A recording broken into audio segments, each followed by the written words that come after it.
थांनाय 2015 मायथाइनि बिसायख'थियावहाय बिटिसि बिसायख'थियाव बिपिएफ बा पिसिडिआरनि 38टाल' बांसिन भट मोननानै मार्जिन मोननानै देरहादोंमोन।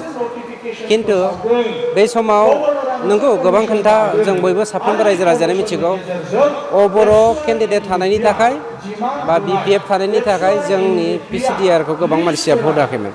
किन्तु दिनैनि दिनाव आं नोंथांनो मोनसे प्रुफ होनो नागिरो दिनैनि दिनाव बर'नि 50% बर'नि 50% जोंनाव बिपिएफनिफ्राय जइन जाफैदों आरो बे जइन जानायनि टटेल अनजिमाया आं फेमिलिसो होनदों आं जा बेवहाय मानसि हिसाबै मोनफ्रोमबो फेमिलिया 4243 फेमिलि जोंनियावहाय जइन जाबाय थांनाय 7 मासनि दाननि गेजेराव 7 दाननि गेजेराव 4243 फेमिलि जुदि हाबफैबायब्ला 50%आ बर' 50%आ बिपिएफनि बर' माबाफोर भटार्सफोर गोजा होमब्ला नोंथाङा सानदो बर' भटार्सआ बर' भटार्सआ इउपिपिएल हान्जायाव भट होयोना होआ प्रमानखौ नोंथांमोना स्टाडि खालामना नायदो। बिथां धीरेन बर' जाय जोंनि फाउन्डार सासे एनडिबि मुभमेन्टनि बर'लेण्ड मुभमेन्ट दैदेनगिरिमोन बेफोरबायदि दैदेनगिरिनि खुगानिफ्राय बेफोरबायदि ओंखारनाया सोमोनांथाव आरो लाजिथावना बाथ्रा। बिटिआर सुक्तिखौ गावनो गोसो मोदोमै सिगनेसार होदों आरो गावनो सासे सिगनेटरि दिनै बिथाङा रांनि लुबैनायखौ हमथानो हायै ना मानि जाहोनाव बबेबा मोनसे राजखान्थि हान्जायाव हाबनानै जेनगोनखौ नुनानै रिग्रेट जानानैथ' लाब गैया। बिथांमोना मोनसे बाथ्राखौसो रोखा जानांगौ दिनै जाय हान्जाया जाय माने मुभमेन्ट खालामग्रा 34 बोसोर मुभमेन्ट खालामग्रा हान्जानि दैदेनगिरिया बेनो जोंनि बर'नि जोबथा एकर्ड जाथोंसै होननानै साननानै थांनाय 2020 मायथाइनि 27 जानुवारि एकर्डखौ खालामना फैबाय। बे हान्जानि एकर्ड खालामग्रा सिगनेटरियानो जुदिहे माबानि एकर्डनि गेजेरजों एनडिबिनि बा एक्स एनडिबिफोरनि खुनु मुलाम्फा जानाय नङा होनना बुंनाय रावा दुखुनांथाव। मानोना जों बेखौल' बुंनो हायो बिथांमोननि गोहैलोनि थाखायनो दिनै बा सावरायग्रा आरो धीरेन बर'नि गोहैलोनि थाखायनो दिनै जोङो दाबो इमप्लिमेन्टेसननि जा दफाफोर बे दफाफोरखौ मावफुंनायाव एसे उसुबिदा जादों। जेरै हमनानै ला धीरेन बर'आ माखासे गथ'फोरखौ जोङो सोना होनो हागोन इनरलमेन्टआव बा रल मा होनो एनडिबिनि माबायावहाय सिरियाल नाम्बाराव सोना होनो हागोन होननानै थगायनाय आरो सावरायग्राया गासैबो एनडिबिखौ आंनि सिगनेसार मोनाबा जाया होननानै थगायनानै डिले खालामबाय थानायनि जोंनि रिहेबिलिटेसन जा पेकेज बे पेकेजखौ मोननायाव जोङो दिनै गोहैलो जानो गोनां जादों बा लेट जानो गोनां जादों। नङाबा जोङो दिनै पुलिस भेरिफिकेसन थांखांनानै आरोबाव जुदि स्क्रुटिनि जायोमोनब्ला दिनै जोङो जोंनि रिहेबिलिटेसन पेकेजखौ मालांखौनो मोनखांसिगौमोन। दानिया एनडिबिनि बबे दफाखौ साक्सेसफुल जाया होननानै बुंदों आं बेखौ धीरेन बर'नावसो फिन नोंथांमोननि मिडियानि गेजेरजों सोंहरफिनबाय बिथाङा बे सोंनायनि फिननायखौ होनांगौ नांगौ जायोब्ला आंबो बिथांनि फिननायनि सायाव आरो रिएक्सन खालामनो थाखाय राजि जानानै दङ। 3.1 दफा बादियै बिटिआरनि जे सिमा लावनायनि बाथ्रा आरो माखासे खोला सिमायाव थानाय माखासे गामिफोरखौ नोङो एंगारनाय एबा सोदेरनायनि जे बाथ्रा बिनि थाखाय जे मोनसे कमिसन दानांगौ बिटिआर एकर्ड बायदियै आरो बेबायदिनो 7 सोद्रोमाखौ लानानै जे कमिसन बिनिनो सोद्रोमा महरै गुबुन गुबुन जाय ओनसोलफोरा हाबनो लुबैदों बिटिआरआव जाय ओनसोलफोरा दिनैहाय बिटिआरनिफ्राय ओंखारनो लुबैदों बेबायदि माखासे बाथ्राखौ लानानै दिनैहाय बेरायबाय थानाय जादों बा नायदिंबाय थानाय जादों। दा बेयाव आं गिबियावनो बेखौनो बुंगोन जे दिनैहाय बे कमिसना दासिम अफिसियेलि जेबो बिदि खामानि मावथ'नो हानाय जायाखै। मानोना जोंनि फार्स्ट सिटिंआनो दाबो जायाखै आरो बे फार्स्ट सिटिंआ फैगौ नभेम्बर दाननि 2 नभेम्बर बेयाव बे जागोन बेखौ दिन तारिख थिग खालामनाय जाबाय। बिनि उनाव जोंनि हाबाफारिखौ निस्सय जोङो बेयाव थिग खालामगोन। गभर्नमेन्टआ हयथ' जोंनो माबा मोनसे बिथोन हयथ' होगोन आरो जोङो बिनि मोनसे रड मेप बानायनानै लागोन। मोनसे खोथा सावरायनाय जादों जे बिजनि टाउन लोगोसे जोंनि मानगोनां रोंगोरानि गामियावबो दानख' दोननाय जादों। बेयाव कमिसननो 3 खामानि होनाय जादों। मोनसेया जाहैबाय सानजा सिमाया लावनांगौ आरो बे एकर्ड बायदियै गहपुरसिम बे लावनांगौ।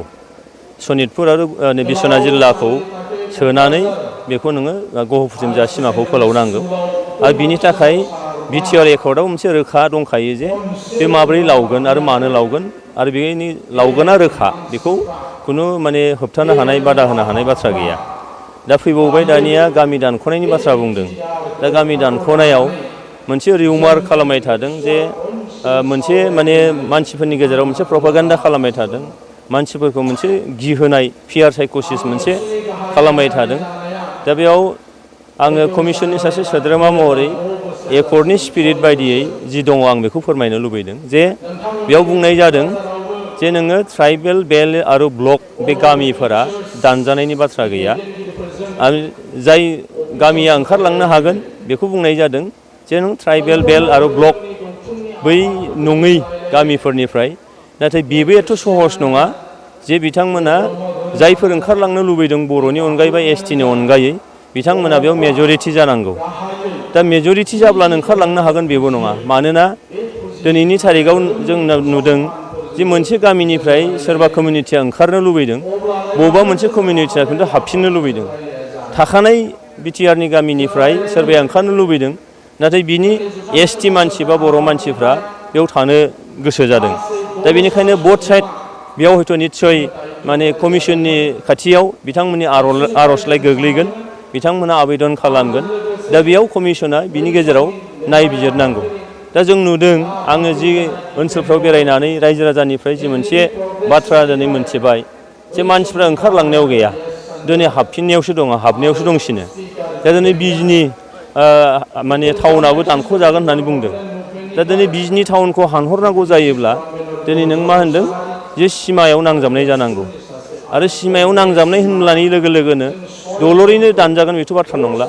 दा दिनै आं मोनथिया जे सोर बबे खनानिफ्राय दिनै बेखौ फोसावबाय थादों जे दाननाय सोनायनि बाथ्रा बुङोब्ला दिनै कमिसन दङ।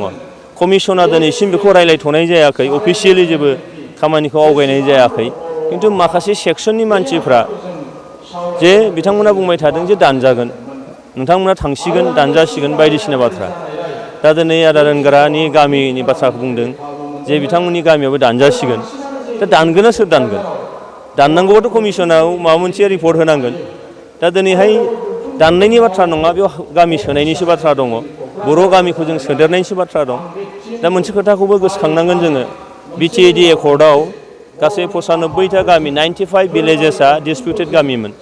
थांनाय 17 बोसोराव बिटिसि सरकारा, थांनाय 17 बोसोर सामलायबाय थानाय बिटिसि सरकारा बे 95टा गामिखौ सोनांगौ ना बले बेखौ नोङो सोनांलिया बाद होनांसिगौ, बिनि खेबसेबो सरकारजों सावरायनाय बा बिनि थाखाय मोनसे मनिटरिं कमिटि जानांगौमोन। माने सेन्ट्रेल गभर्नमेन्ट, स्टेट गभर्नमेन्ट आरो बिटिसि गभर्नमेन्ट 6 मासनि उन जानांगौमोन। 17 बोसोराव नायोब्ला जों नुयो जे गासै 34 खेब बेबायदि नोङो मनिटरिं मोनसे कमिटि जिरायनांगौमोन। थांनाय बे 17 बोसोराव खेबसेबो जिरायनाय नुवाखिसै जोङो। दा बे 17 बोसोराव नोङो 95 गामिखौ नोङो सोसननांगौमोन, बिनि जेबो खामानि मावनाय जायाखिसै। दिनै बै गामिफोरखौ सोनायनिसो दिनै बे एकर्डआव एकर्डआव लाबोनाय जादों। दा बेनिखायनो आं रायजो राजाखौ खावलायगोन, गिनांगौनि जेबो जाहोन हयथ' जों आं नुवाखै जे दिनैहाय गामि हाबनायनिसो बाथ्रा बुंदों, ओंखारनायनि रावबो गोसो जायाखै। दिनैहाय बुंनाय जादों जे एनडिएफबिफोराबो सागानगिरि हिसाबै बे कमिसनाव थानो लुबैदों होननानै दाबि खालामदों सरकारनिसिम। दा बेयाव एकर्डनि स्पिरिट बायदियै दङ जे स्टेक हल्डार इनक्लुडिं एबसु होननानै बुंनाय जादों। दा एनडिएफबि हिसाबै जों नायोब्ला नुगोन दा बिथांमोननियाव आफादखौ गासैखौबो सिमफायनानै दोनजोबनाय जाबाय।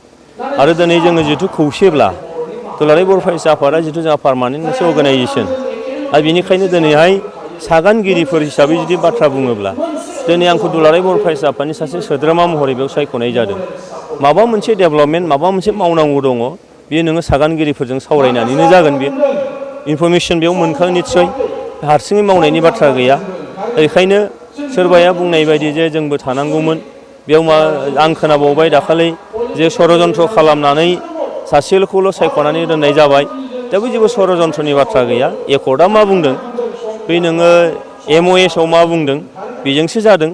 आरो बेबायदिनो दिनैहाय आङो जिथु सागानगिरिफोर होननानै बुङोब्ला दुलाराय बर' फरायसा आफादाबो सागानगिरि हिसाबै दिनै गासैबो सागानगिरिफोरनि जानानैनो बैयाव एकर्डनि स्पिरिट बायदियै नोङो सागानगिरिफोरनिफ्राय सासे सोद्रोमा होबाय, बाखि जेनेबा अफिसारफोर 2 जाबाय, मेम्बार सेक्रेटारि बेबो अफिसार जाबाय, आरो गुबुन हारिफोरनिफ्राय दालिम बायन बिथांखौ सासे लानाय जादों। दा बेनिखायनो नायबा नुयो जे कमिटिखौ नाङा फाङायै माने सोद्रोमा लानानै गिदिर खालामनायनि बाथ्राखौथ' सरकारा सानाखै आरो बेबायदियैनो गुबुन जेबो साननांगौ बा षड़यन्त्र दं होननानै आङो साना।